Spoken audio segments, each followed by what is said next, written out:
I wonder if there is a Dudenoff and if they are using that apartment for other purposes. Do you think that's the apartment that Sazz was shot it from? I don't know if you saw this. Renewed for season 5.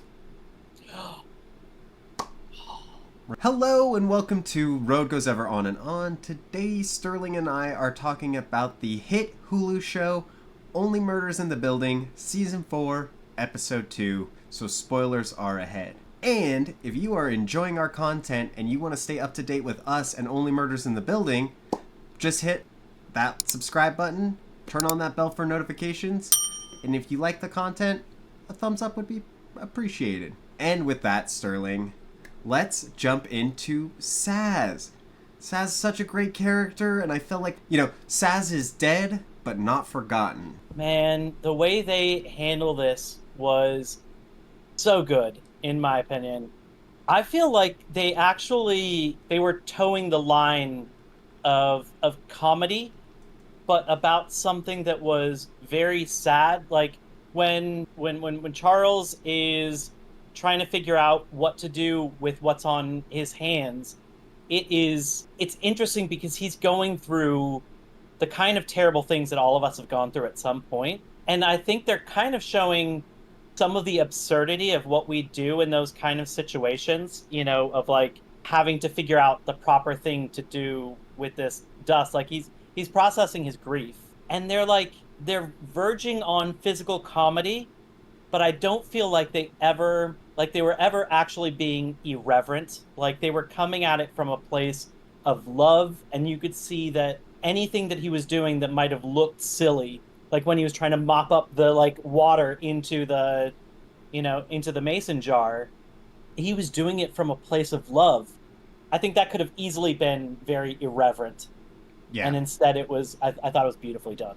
Yeah, it didn't feel like a joke. It wasn't like they were messing around. Like the last season with the fish, was a very joke thing, like what was happening with the fish.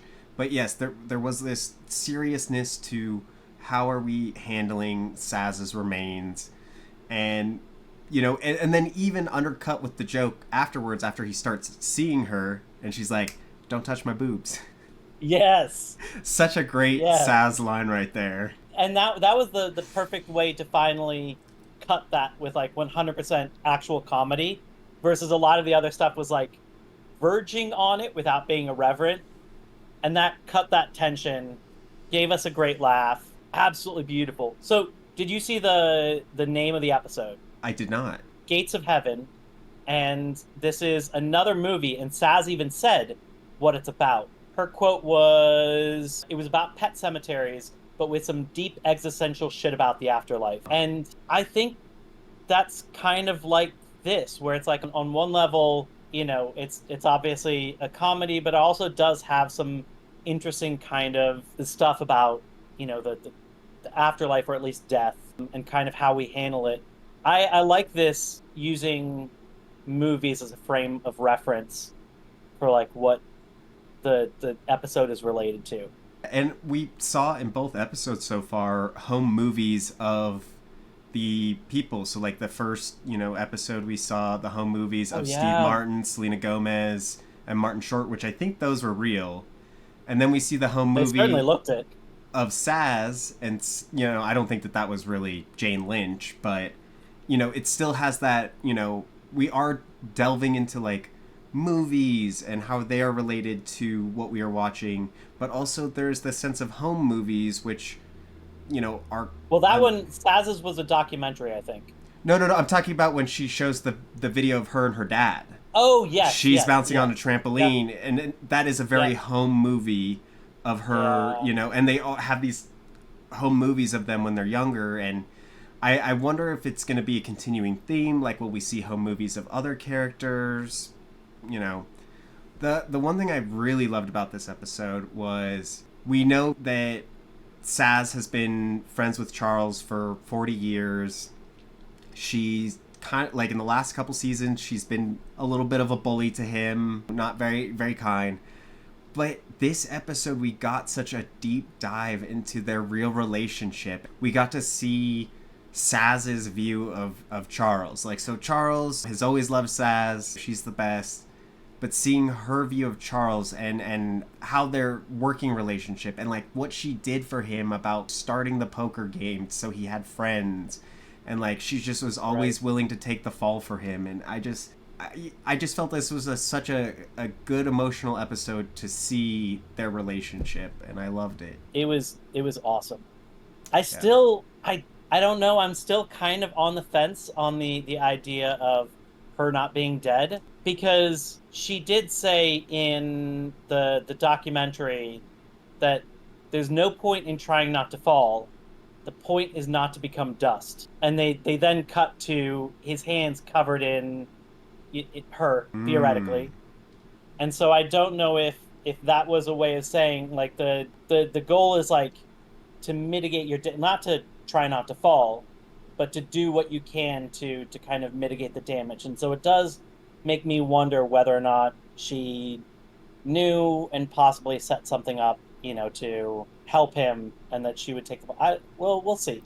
Well, and that does make sense, because like we learn that we would get up to the point, the director would say freeze, Charles would freeze, she would tap in and like take the fall for him. She said tap in every time. Mm-hmm. So she said tap in when she took the fall. Like she knew that she was taking a fall for Charles in that moment. So I hope she's alive, but also then it defeats the only murders in the building premise. But I don't know. Well, I don't know. And they could still have a murder, because Jan said something about that if they don't get the kill, then they just find even more desperate ways to do that, or like gruesome ways or something like that. So that person would still be out for blood, and it's possible somebody else gets caught in the crosshairs. And so maybe, there's attempted murder in the beginning, followed by a real murder at some point. We'll see. And Charles even says at the end of the episode, he says, we're trying to solve my murder. So it could be Sazz's A-OK. Which, I mean, I hope so, because I love Jane Lynch. She's so great.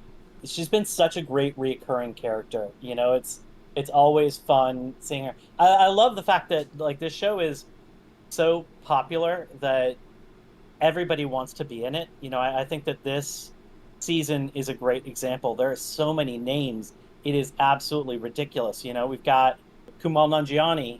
Yeah. And I assume we're going to get him back, because we barely saw him. So I assume we'll get more of him. So they bring in all these big names. Most of them, they only get them for a short time. She's been one of the recurring ones, so I'd be sad not to see her again. If it is an end, they did a very fitting tribute.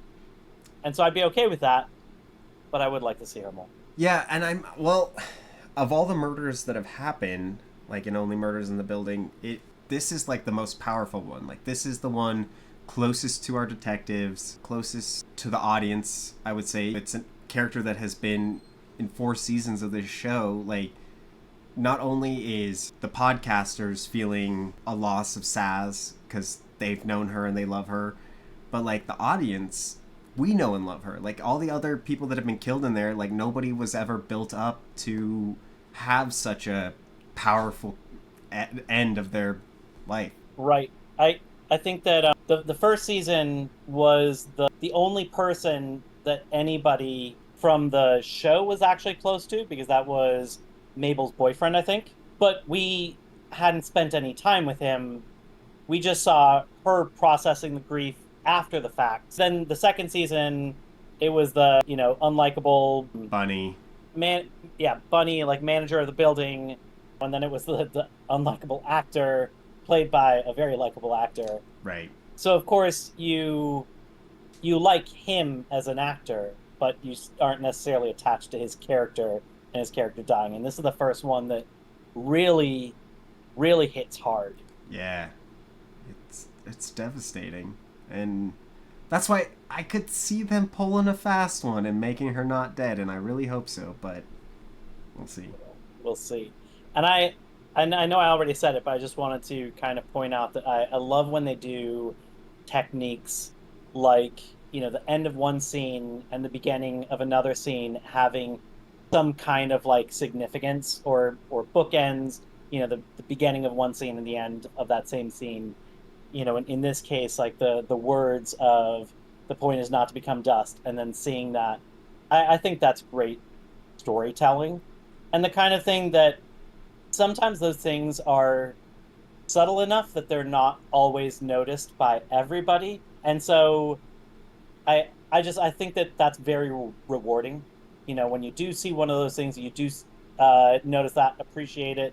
Like, it does feel like you got a little something more from it, and that's one of the things I love about it. Is like there's so many different levels in this show, from just like outright very simple, physical comedy that literally anybody in any language could enjoy because it doesn't require, Yeah. language, to some things like some jokes that are multi-tiered or subtle and may not even be noticed as a joke. It's great.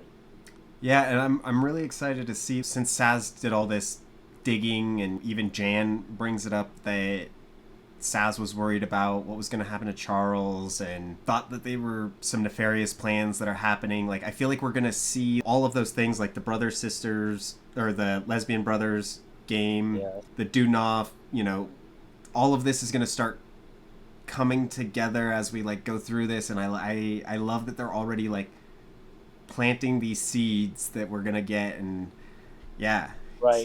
excited to see. It's good. Going back again to the names of the episodes, which have been movies so far. The next one is also a movie. It is Two for the Road from 1967. It was a romantic comedy drama starring Audrey Hepburn and Albert Finney. Interested in seeing like what the correlation is there. But I think we said this in the last episode. It's interesting seeing the evolution of this show, with like the last one being related to like musicals, really showing a love for it. I think this one is like really showing off of its love for film in this case.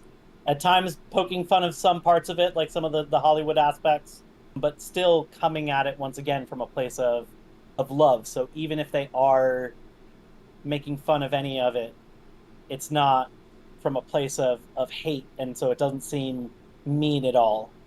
Yeah, it's like a good ribbing, giving them a good ribbing. Yes, Yeah. exactly. So, and that to a certain extent, that actually kind of reminds me of the last show we did, Station 11, because that one had a lot of different mediums that they very clearly showed a love for, like physical stuff like books, to music, Acting. to theater, to Yeah. film. Yeah. When I was watching the season 3 of Only Murders in the Building, I was watching it concurrent to Station 11, and I felt like I had noticed like a lot of those similar, the love they have through the theater, and same with Only Murders in the Building. Like, even though it was like a big joke show, there was still a lot of love for, the actual idea of theater, which I loved. Right. It feels like, and once again, this is one of the things that is very rewarding about this, is that you can enjoy the show with no knowledge of musicals, no inside knowledge of movies other than just kind of watching them, and you can still enjoy the show. But if you do enjoy those things, there are things that you will pick up on that will give you extra appreciation. Let's talk about Jan. Talk about Jan. We got Jan back. So Jan has been in every season but the third season. So I don't remember her from the second season. It's been a hot second. so the second season, Charles was still dating her when she was locked up in prison. Yes. And then Yes, that's right. Yep. he couldn't break up with her, so then he sent Sazz in to go break up with her, and then they started dating. But then like Yeah. Jan didn't make an appearance in the third season, but Jan has now escaped prison. Do we think that Jan is going to be a bigger role in this? I didn't think about that. I do think that she will potentially help them because I think she's going to want revenge. So I Yeah. definitely can see her playing a part. I did think that this was a smart way of ruling her out for audiences so audiences don't think, oh well, what if it's this person, and spend a bunch of time kind of wasting in that. And it was great seeing her, and I felt like they wove her story in well. Yeah, she's such an interesting character because she definitely is a little cray cray. You know, definitely loves to murder people, loves to the sweet release, Yep. and had every intention of coming to kill Charles. But then Yeah. she's also like kind of helping Charles like get through the grieving process with Sazz. With Sazz Yeah. being there, he is imagining Sazz that like loves Jan. She even says that's our Jan.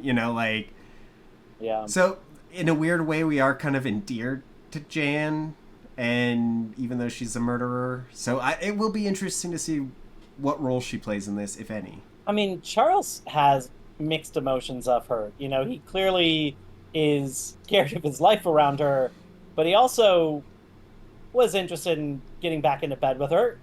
Yeah. He's like, oh no, no, there's still time. So I think that he still has feelings for her. I think unfortunately the fear is strong enough to make him want to keep her at a distance. But if not for that, I think he'd still be down. I mean, Um, one of my favorite jokes in this episode was him putting the whole knife block into the washing machine. that was my absolute favorite joke in the episode. So good. He's like, "Oh, I've been meaning to wash these." Just throws the whole block in, shuts it, and turns it off. It's- Like that's even gonna stop Jan. Like I know there's like an unspoken rule: you never open a dishwasher when it's running, but you right. still can. She could easily Yeah. get those knives out. But It was so absurd that it just is amazing. yeah, And similar to that, I felt like seeing Randolph was also Randolph was also a joy. she is You know, hilarious. I love her. and it was it was I thought it was interesting how we're kind of seeing Charles unravel a little bit, or at least the others think that he's unraveling. I think he's just processing his feelings. I mean, I could see a little bit of, you know, feeling for Mabel and Oliver of seeing him like yelling to nothing. Like even, most people that are grieving and processing emotions don't yell at invisible walls or whatnot. So I could see why they feel he's not doing well. And yeah, I think he's just going through a process. But But I think that is not outside of the realm of what some people do when they're processing extreme grief. yeah, And so I guess to some extent he is unraveling a little bit, but it's not like he's going crazy. yeah, These are some of the things that people do when they're kind of going through this. In fact, like you mentioned the home movies, that really hit home for me because I lost a really good friend and was like desperate to find any way to be able to remember him.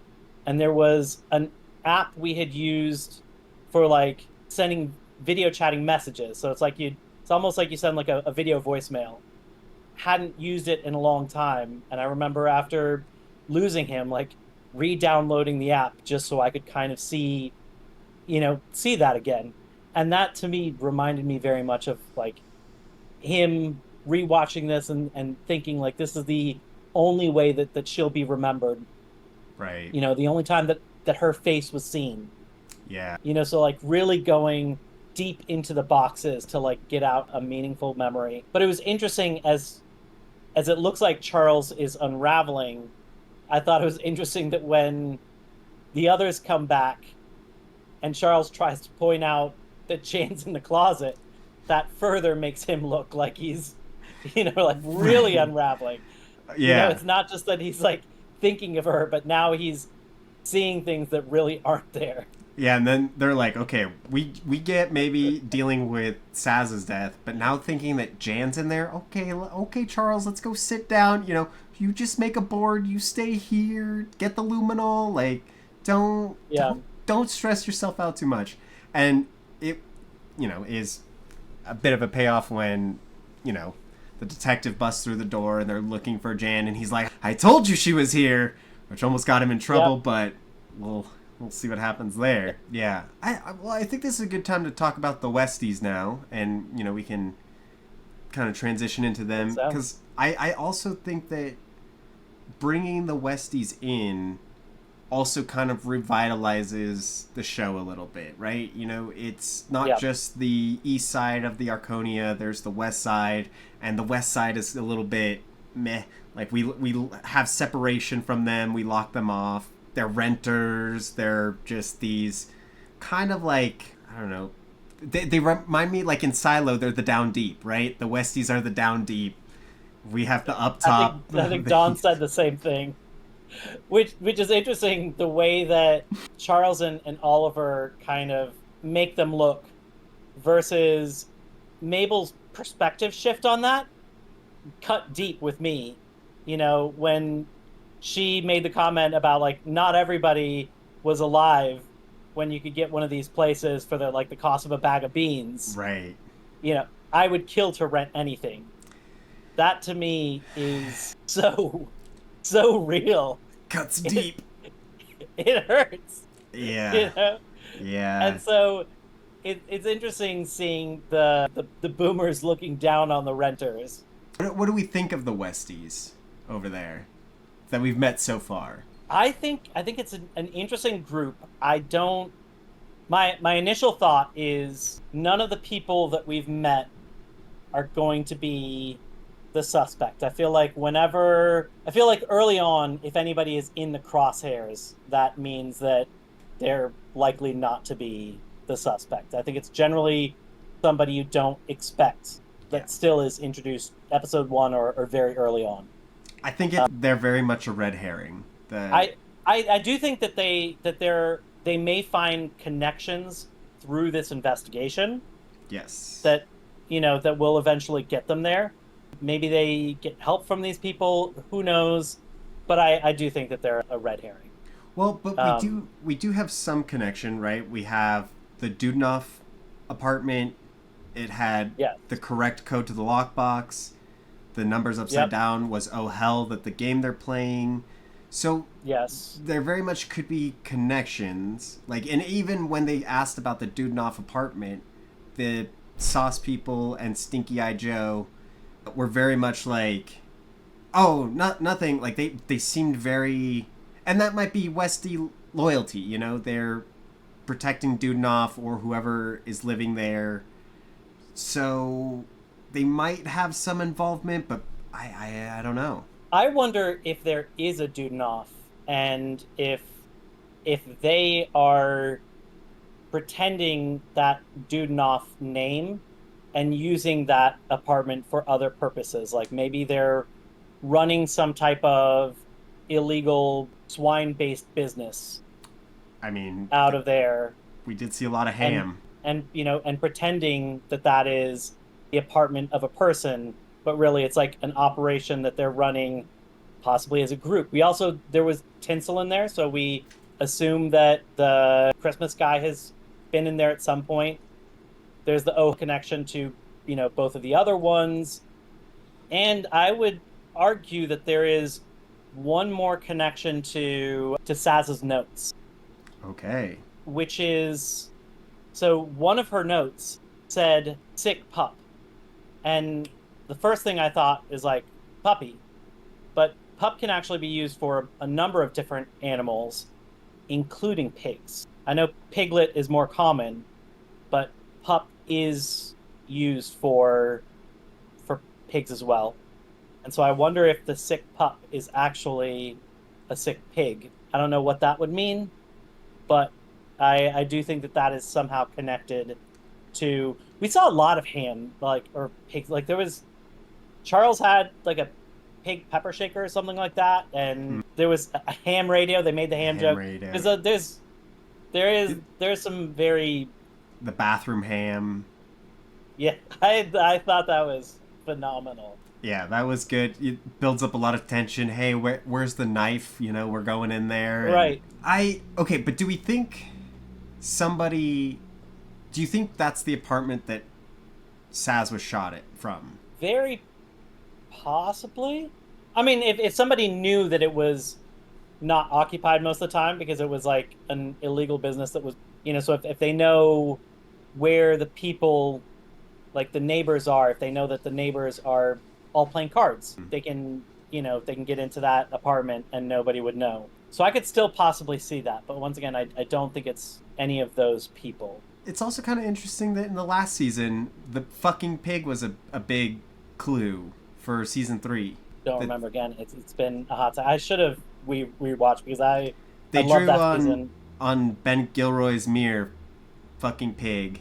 Yes, that's And right. he actually wrote it himself, and then Loretta kept calling him that, so Yes. I could see that being a potential piece. But I mean, that's maybe Steve Martin and Martin Short just like pigs, and they gotta get their pig quota in. Yeah. Yeah. But I thought like this was a colorful cast addition. We'll see. Right.